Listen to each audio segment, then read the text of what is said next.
एक मकान मालकिन अपने फ्लैट पर जाती है जो उसने रेंट पर दे रखा था। वहां जाती हैं और जो किराए पर रह रही थी दंपत्ति उनसे किराए के पैसे मांगती हैं जो कि उन्होंने भरे नहीं थे पिछले कुछ महीनों से जब से वो रह रहे थे। इतनी सी बात पर जो किराए पर दंपत्ति रह रहे थे उन्होंने मकान मालकिन की हत्या कर दी। ये कहाँ तक उचित है आप लोग कमेंट बॉक्स में जरूर बताना। आज की जो सच्ची घटना है वो है उत्तर प्रदेश के गाजियाबाद की, जहां पर एक मकान मालकिन जिसने अपना फ्लैट किराए पर दे रखा था, किराएदारों से पैसे मांगना जाती है तो वो जो है गुस्से में आकर उसकी हत्या कर देते हैं। एक मकान मालिक का इतना हक भी नहीं बनता कि जो उसने अपनी मेहनत से घर बनाया है, उसने वो रेंट पर दिया है तो वो उसके रेंट के पैसे भी वसूल ना करे। ये कलयुग में दिन पर दिन हम क्या सुनते जा रहे हैं, ये क्या होता जा रहा है। आज के हमारे कलयुग की जो घटनाएं हैं वो रूह कपा देने वाली हम जो है डेली सुनते जा रहे हैं। वीडियो शुरू करने से पहले मैं आपसे रिक्वेस्ट करना चाहूंगी कि काजल क्राइम स्टोरीज चैनल को सब्सक्राइब जरूर करें ताकि इस तरह की सच्ची घटनाओं पर आधारित वीडियो बनाने के लिए मुझे आपका सहयोग मिल सके और मैं आप लोगों को जागरूक कर सकूं। आज की जो सच्ची घटना है वो है उत्तर प्रदेश गाजियाबाद शहर की गाजियाबाद के राजनगर एक्सटेंशन स्थित ओरा कैमरा सोसाइटी में एक दंपत्ति किराए पर रहता था, जिसमें अ, लड़के का नाम था अजय गुप्ता और उनकी पत्नी थी आकृति गुप्ता। उन्होंने जुलाई 2025 में 18,000 रुपए पर मंथ के जो है एक फ्लैट लिया था और इनके जो मालिक थे फ्लैट के उनका नाम था उमेश शर्मा, उनकी पत्नी का नाम था दीपशिका शर्मा। उमेश शर्मा जो है इनका हरियाणा फरीदाबाद में काफी बड़ा बिजनेस था खुद का, तो ये वहीं पर रहते थे। महीने में 1-2 बार ये घर आते थे।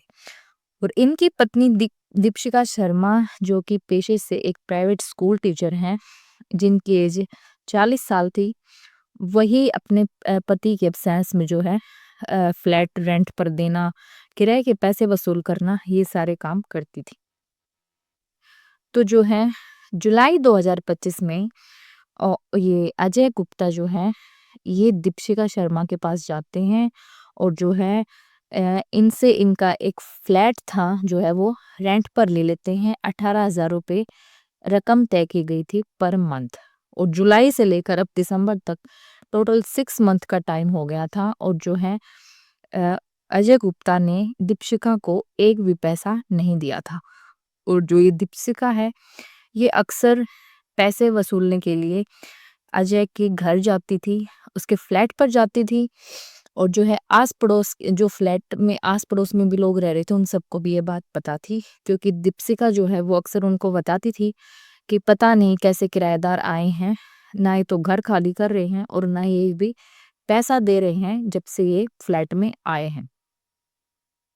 दिन आता है 17 दिसंबर 2025 का, जब इस घटना को अंजाम दिया जाता है। 17 दिसंबर 2025 को शाम के 7 बजे आकृति गुप्ता जो कि अजय की पत्नी थी, वो फोन करती हैं दीपशिका के पास कि दीदी आप आ जाइए, हमने कुछ पैसे अरेंज किए हैं, आप अपना किराया ले जाइए और बाकी के पैसे हम आपको बाद में दे देंगे। और ये सुनने के बाद दीपशिका थोड़ी खुश हो गई थी, क्योंकि आज तक जो है उन्होंने एक भी पैसा नहीं दिया था। वो सोची कि वही थोड़े बहुत पैसे कहीं से अरेंज किए होंगे, तो जो है धीरे धीरे करके वो सारा पैसे जो है उतार देंगे। और दीपशिका जो है वो रहती थी अ, टावर एम्स के फ्लैट नंबर 105 में। और जो है ये जो अजय गुप्ता और आकृति गुप्ता को उसने जो फ्लैट रेंट पर दिया था वो था टावर एफ के फ्लैट नंबर जो था 506। तो आधे घंटे का समय लगता है पहुंचने में। दीपशिका को आकृति और अजय के पास पहुंच जाती है वो। जैसे वो एंटर करती है घर में, अजय जो है मेन गेट घर का बंद कर देता है और जो है आकृति बोलती है कि दीदी चलो बेडरूम में चलो, आपसे थोड़ी बात करनी है। दीपशिका उनके बेडरूम में चली जाती है। बेडरूम में जाते ही आकृति दीपशिका के दोनों हाथ पकड़ लेती है और उससे कहती है कि क्या तुम्हें दया नहीं आती हम गरीब लोगों पर। तुमने हमारा जीना हराम कर रखा है। तुम तो अमीर हो, लेकिन हम तो गरीब हैं। अगर हम तुम्हारे पैसे नहीं भी दे रहे हैं, तो भी तुम हमें क्यों परेशान कर रही हो? और जो है पीछे से अजय ने आकर चुन्नी से उसका गला घोंट देता है इसका दीपशिका का, और उसके मुंह में भी चुन्नी ठूस दी जाती है ताकि जो है वो चीख ना सके, चिल्ला ना सके। इतना करने के बाद भी दीपशिका की सांसें अभी चल रही थी, उसका दम धीरे धीरे घुट रहा था। गुस्से में आकर आकृति किचन में जाती है, वहां से कुकर उठा कर लाती है और कई सारे वार जो है दीपशिका के सिर पर करती है। दीपशिका की जो है वहीं पर मौके पर ही मौत हो जाती है। उसके बाद पति पत्नी ने पहले से ही पूरी प्लानिंग कर रखी थी। उन्होंने एक रेड कलर का सूटकेस खाली करके रखा था दीपशिका की लाश को भरने के लिए। जब दीपशिका की लाश को उसमें डाला जाता है तो लाश नहीं आती है, तो हाथ पैर उसके तोड़कर मोड़कर उसको किसी तरह सूटकेस में भर दिया जाता है। 8 बजे का जो है ये वक्त हो चुका था अब तक, जब तक उन्होंने इस घटना को अंजाम दिया। उसके बाद दोनों हस्बैंड वाइफ एक ऑटो रेंट पर बुक करते हैं 500 रुपए में, और जो है उसको घर पर बुलाते हैं। और जब तक ऑटो नहीं आती तब तक अपने जो है पैकिंग करते हैं। गाजियाबाद शहर को वो छोड़ने के बारे में सोच चुके थे पहले ही, और कपड़े वगैरह जो भी उनका सामान लेना था वो सब लेते हैं। तो 11 बजे का समय बीत जाता है, यानी 2-3 घंटे और ऊपर हो जाते हैं इन सारे कामों में उनको। उधर जो है दीपशिका शर्मा की जो मेड थी जिसका नाम मिनी बताया गया है, वहां पर वो काफी परेशान हो रही थी, और दीपशिका उसको बता के गई थी कि मैं जो है रेंट लेने के लिए फ्लैट नंबर 506 पर जा रही हूँ। तो मिन को ये सब पता था, तो वो जो है फोन करके परेशान हो गई थी, और जो है दीपशिका का फोन नहीं लग रहा था। तो वो अजय और आकृति के घर पर पहुंच जाते हैं, यानी फ्लैट नंबर 506 पर पहुंच जाते हैं जहां पर वो रहते थे। तो वो पहुंचती है, और जो है उधर अजय और आकृति लिफ्ट से नीचे आ गए थे, ऑटो में बैठने ही वाले थे। अपना वो सूटकेस भी उन्होंने साथ में ले रखा था कि तभी जो है जो मेड मिनी है वो उनको रोक लेती है। उनसे पूछती है कि दीदी कहाँ है? दीदी तुम्हारे घर का नाम लेकर आई थी कि मैं रेंट लेने जा रही हूँ, और जब से अब तक वो वापस घर क्यों नहीं आई? तो वो कहते हैं कि हमें नहीं पता कि हमारे घर वो आई थी, और वो किराया लेकर तभी घर हमारे घर से वापस चली गई थी। तो मिनी पूछती है कि ये सूटकेस लेकर तुम कहाँ जा रहे हो? तो दोनों कहते हैं कि हम तो शॉपिंग करने जा रहे हैं। तो जो है मिनी को थोड़ा शक होता है कि रात के इस समय पर ये इतना बड़ा सूटकेस लेकर कहाँ जा रहे हैं। तो मिनी कहती है कि तुम कैसे अजीब लोग हो, यहाँ पर दीदी का पता नहीं चल रहा है, जो कि तुम्हारी भी मकान मालकिन है और तुम्हें शॉपिंग की पड़ी है। तुम पहले अपने फ्लैट पर चलो, हमें थोड़ी चेकिंग करनी है। और जो है उसके बाद अजय और आकृति ऑटो से नीचे उतर जाते हैं और अपने फ्लैट पर पहुंच जाते हैं। उनके अंदर जाते ही मिनी उनके फ्लैट का दरवाजा बाल से लॉक कर देती है। इतने में ही पड़ोस में रहने वाली राजेश नाम की एक महिला वहां पर आ जाती है, और वो जो है मिनी उसको बताती है कि ऐसे ऐसे दीदी इनके घर आई थी और जब से उनका कोई पता नहीं है। राजेश को भी हालांकि पता था कि ये लोग किराया नहीं दे रहे हैं और दीपशिका के साथ इनकी अनबन चल रही है। राजेश जो है मिनी को कहती है कि 112 नंबर पर कॉल करके पुलिस को अभी बुलाओ। तो पुलिस आती है। इतने में 12:30 का टाइम जो है हो चुका था।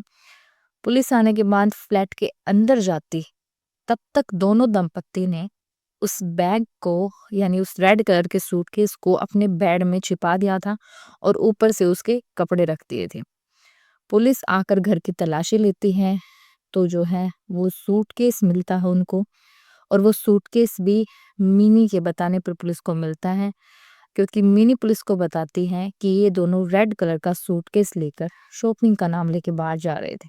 तब उनसे पुलिस पूछती है कि वो सूटकेस कहाँ है, तो वो इधर उधर की बातें बनाने लगते हैं।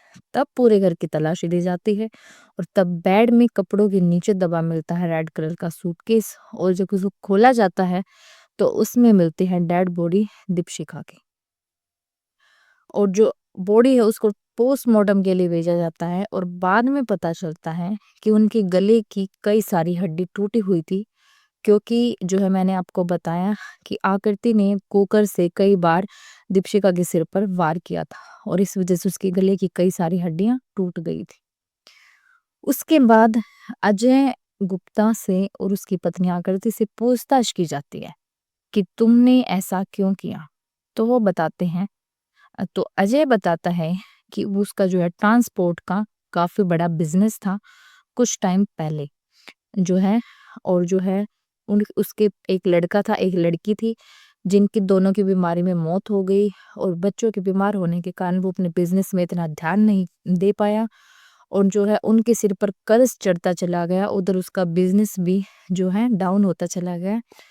एक-एक पैसे के दोनों पति-पत्नी मोहताज हो गए और यहाँ रहने से पहले भी वो एक जगह और 1 साल किराए पर रहकर आए थे और वहाँ पर भी उन्होंने किराया नहीं दिया था, इस वजह से उनको निकाल दिया गया था और अब यहाँ भी इनको ये जुलाई 2025 में आए थे और अब दिसंबर चल रहा है, तो 6 मंथ का टाइम इनको हो गया था और किराए का 1 पैसा भी इन्होंने नहीं दिया था।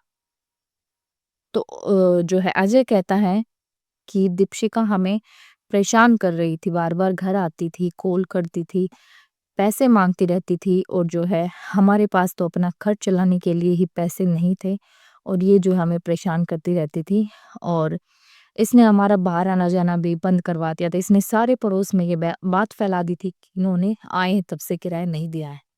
सब लोग हमसे चिढ़ते थे, हमें कोई पसंद नहीं करता था। इसने हमारी नाक कटवा दी थी, हमें जो है शर्म से गर्दन झुका के बाहर आना-जाना पड़ता था, हमारा खाना-पीना बंद करवा दिया था और इसी के चलते हमने प्लान करके जो है इस घटना को अंजाम दिया है। तो अजय कहता है कि मैंने चुन्नी से उसका गला घोटा।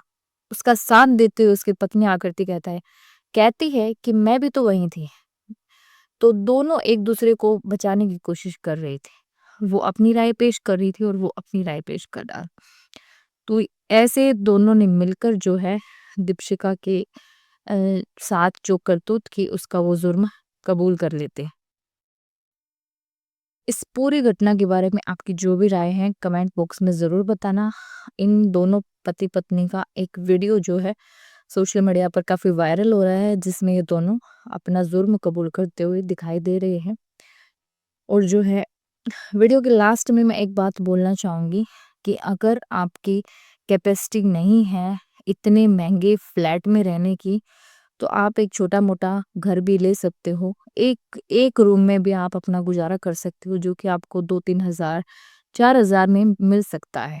आपको क्या 18-20 हज़ार का एक शानदार फ्लैट लेने की क्या नीड है, जब आपके पास इतनी आपकी कैपेसिटी ही नहीं है, आपका इतना बजट ही नहीं है। और जो है इन पति-पत्नी ने भी ऐसा ही किया। पहले भी ये जहाँ रहते थे, वो फ्लैट में ही रहते थे इन्होंने बताया और अब भी इन्होंने एक फ्लैट ही मतलब लिया था।